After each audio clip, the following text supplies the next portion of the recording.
Good morning सभी trainee transistor का मैंने लेसन जो कंप्लीट करवाया है उससे आगे कल मैंने आपको डिस्टॉर्शन के बारे में समझाया था एम्पलीफायर में। आज का जो लेसन होगा अपने पास फीडबैक देखेंगे। फीडबैक के बारे में आप जानकारी प्राप्त करेंगे। तो शुरुआत करते हैं। फीडबैक किसे कहते हैं पहले हमें ये पता रहना चाहिए।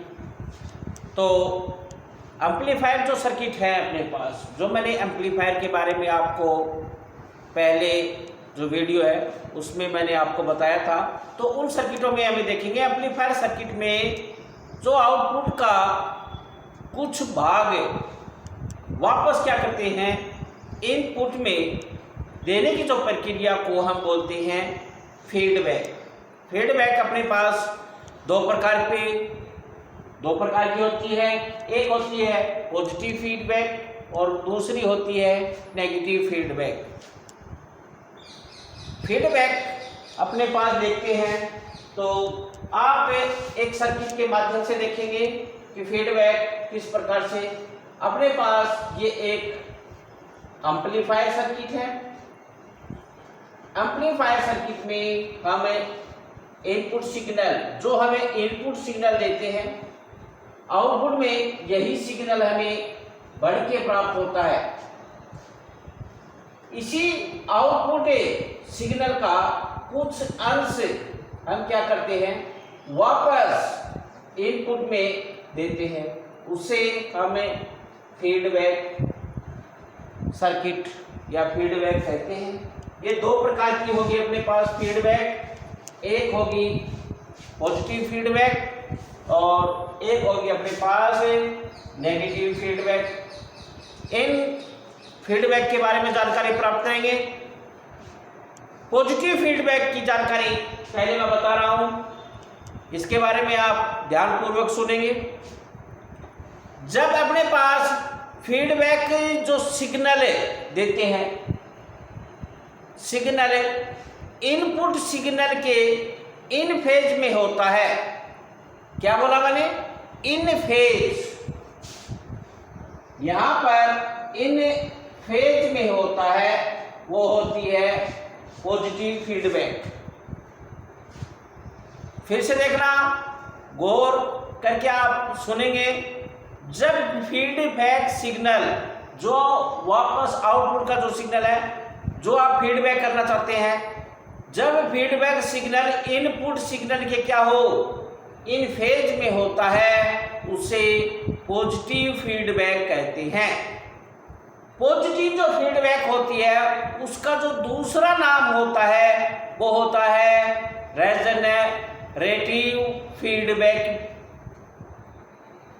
रीजनरेटिव फीडबैक भी इसे कहते हैं।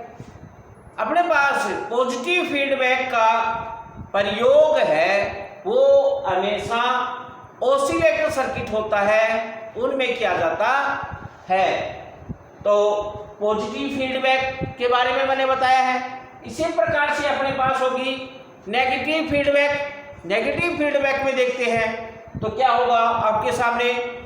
जब फीडबैक सिग्नल का इनपुट सिग्नल क्या होगा आउट ऑफ फेज, यहां पे out of phase, out in phase में होगा वो पॉजिटिव होगा, और आउट ऑफ फेज हो तो उसे हम बोलते हैं नेगेटिव फीडबैक। इन बातों का आप ध्यान में रखेंगे कि अपने पास इन फेज में होगा वो होगा पॉजिटिव फीडबैक और आउट ऑफ फेज में होता है वो होता है नेगेटिव फीडबैक। इसका जो हम नाम देखते हैं तो नाम में मैंने उसका बताया है डिजेनरेटिव। इसी प्रकार से अपने पास उसका था रीजनरेटिव और ये बन जाएगा डिजेनरेटिव फीडबैक भी इसे कहते हैं। इसका जो अपने पास प्रयोग है वो प्रयोग हम देखते हैं कि अपने पास इसका नेगेटिव फीडबैक का एम्पलीफायर सर्किट में हम इसका प्रयोग करेंगे। और यहाँ पे देखते हैं इसका ऑसिलेटर सर्किट में प्रयोग किया जाता है। इन चीजों को भी आप नोट करेंगे साथ में। नेगेटिव फीडबैक के अगर हम देखें तो लाभ वोल्टेज गेन को यह क्या करता है, स्थिर करता है। वोल्टेज गेन को यह क्या करता है, स्थिरता प्रदान करता है। हमें एक नंबर पे ये भी ध्यान में रखना पड़ेगा कि नेगेटिव फीडबैक के लाभ देखते हैं तो इसमें जो वोल्टेज गेन होगा उसको क्या कर देता है, ये स्थिर बना देता है। क्या बनाएगा, स्थिर।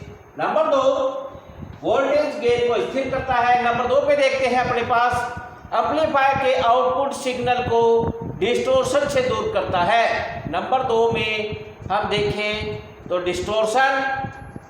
नंबर 3 में देखते हैं इनपुट इम्पीडेंस में क्या करता है, वृद्धि करता है। नोट करेंगे साथ में, इनपुट जो इम्पीडेंस होता है उसमें क्या करता है, वृद्धि करता है। उसी प्रकार से देखते हैं एम्पलीफायर आउटपुट में शोर को क्या करता है, कम करता है। शोर, नॉइज उसको क्या कर देता है, कम कर देता है। इसी प्रकार से हमें इनके बारे में पता रहना चाहिए कि नेगेटिव फीडबैक के क्या क्या लाभ है। फिर से रिपीट कर रहा हूं, वोल्टेज गेन को स्थिर करता है। एम्पलीफायर के आउटपुट में जो सिग्नल हमें प्राप्त होता है उसमें से डिस्टॉर्शन को दूर करता है। इनपुट इम्पीडेंस में वृद्धि करता है और एम्पलीफायर आउटपुट में क्या करता है, शोर को कम करता है। ये नेगेटिव फीडबैक के लाभ है। इसी प्रकार से अपने पास पॉजिटिव फीडबैक की हम क्या करते हैं, पॉजिटिव फीडबैक में जब हमें अपने पास वोल्टेज गेन की हम क्या करते हैं, गणना करते हैं तो उसका जो सूत्र आएगा वो सूत्र आता है अपने पास वोल्टेज गेन बराबर, अपने पास ये सूत्र आप नोट करेंगे, A बराबर A/1 माइनस बीटा A। उसी प्रकार से अपने पास नेगेटिव फीडबैक के बारे में देखते हैं तो फीडबैक उसके यह फीडबैक वोल्टेज या करंट सिग्नल के विपरीत फेज में होता है तो उसे नेगेटिव फीडबैक कहते हैं। नेगेटिव फीडबैक का जो प्रयोग होता है वो मैंने आपको बताया एम्पलीफायर में होता है, डिस्टॉर्शन को दूर करने के लिए होता है। और नेगेटिव फीडबैक सर्किट में क्या करता है, जो बीटा का मान होता है उसे नेगेटिव -B होता है, इसलिए इसे का जो वोल्टेज गेन होता है वो वोल्टेज गेन अपने पास अपने जो सूत्र में होगा उसमें हम देखते हैं। तो यहाँ पे हम देखते हैं कि वोल्टेज गेन इसमें पॉजिटिव फीडबैक में अपने पास यहाँ पे पॉजिटिव आता है और इसी प्रकार से नेगेटिव फीडबैक में A-1 माइनस बीटा A आता है। ये दोनों सूत्र आप नोट करेंगे और ध्यान में रखेंगे। ये पॉजिटिव फीडबैक का है और ये नेगेटिव वोल्टेज गेन निकालने के लिए। तो यहाँ पे नेगेटिव फीडबैक है उसके बारे में मैं फिर से बता रहा हूँ। नेगेटिव जो फीडबैक होती है उसमें हम देखते हैं तो वोल्टेज या करंट इनपुट सिग्नल के क्या होता है, विपरीत फेज में होता है, उसे हम नेगेटिव फीडबैक कहते हैं। डिस्टॉर्शन को दूर करता है, एम्पलीफायर में इसका प्रयोग किया जाता है। उसमें क्या होता है, बीटा का मान होता है वो नेगेटिव होता है, इसलिए वोल्टेज गेन का जो सूत्र है वो मैंने अब आपके सामने दिखाया है। वोल्टेज गेन इसी प्रकार से देखें तो हम क्या करते हैं कि हर का मान अधिक होने पर वोल्टेज गेन का मान क्या होगा, कम होगा, जिसे एम्पलीफायर डिस्टॉर्शन में क्या करता है, कमी पैदा करता है। उसी कड़ी के रूप में आगे एक आता है एमीटर फ्लोवर, उसके बारे में भी हमें पता रहना चाहिए कि एमीटर फ्लोवर क्या होता है। अगला जो टॉपिक होगा वो होता है एमीटर। मेरे साथ में आप नोट करते चलेंगे जो जो मैं टॉपिक आपको करवा रहा हूं। एमीटर फ्लोवर ये भी अपने पास एक महत्वपूर्ण टॉपिक होता है। इसी में कि दिल्ली मेट्रो में इससे संबंधित काफी क्वेश्चन आते हैं, सिलेबस में भी है। इसमें देखते हैं कि इसका अगर हम एमीटर फ्लोवर का हम एक सर्किट असेंबल करते हैं तो यहाँ पे हम देखेंगे कि एमीटर फ्लोवर में क्या होता है। सेम अपने पास जो एम्पलीफायर सर्किट होता है उसी में ही फिर से एमीटर फ्लोवर हम ट्रांजिस्टर से बने एक एम्पलीफायर सर्किट का निर्माण करते हैं। यहां पर दो वोल्टेज डिवाइडर लगाते हैं, इनपुट में एक कैपेसिटर लगाते हैं, यहां पर एक रेजिस्टेंस लगाते हैं, एमीटर के ऊपर एक रेजिस्टेंस लगाते हैं, कैपेसिटर लगाते हैं। यहाँ पर VCC पॉजिटिव होगा, यहाँ पर अर्थिंग करते हैं।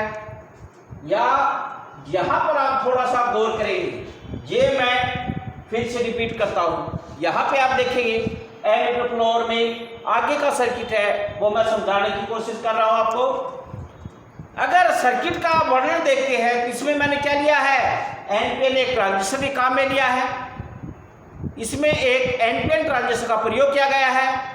ट्रांजिस्टर का जो बेस है उस पे मैंने क्या लगा दिए, दो रेजिस्टेंस लगा दिए हैं। एक को मैंने नाम दे दिया R1 और एक को मैंने नाम दे दिया है R2। इसे वोल्टेज डिवाइडर बोलते हैं। यह दोनों सीरीज में लगे हुए हैं।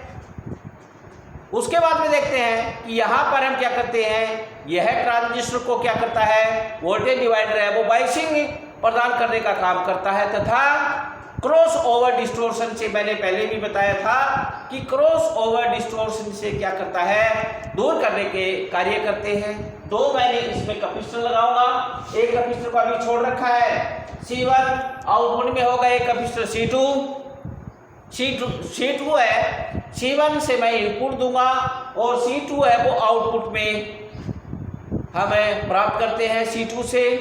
यहाँ पर हमने voltage ammeter, output voltage ammeter resistance से ली जाती है। केवल यही चीज को आप ध्यान में रखेंगे। उसे एमीटर फ्लोवर सर्किट क्यों कहा गया है। इस सर्किट में हमें आउटपुट यहाँ पे जो कनेक्टर पे लगा होता है, एम्पलीफायर सर्किट में हम क्या करते हैं, आउटपुट है वो कनेक्टर से लेते हैं।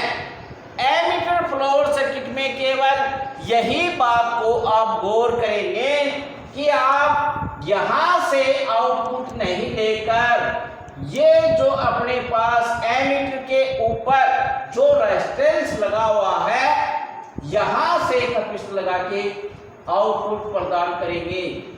इसीलिए इसका नाम भी एमीटर फ्लोवर सर्किट रखा गया है।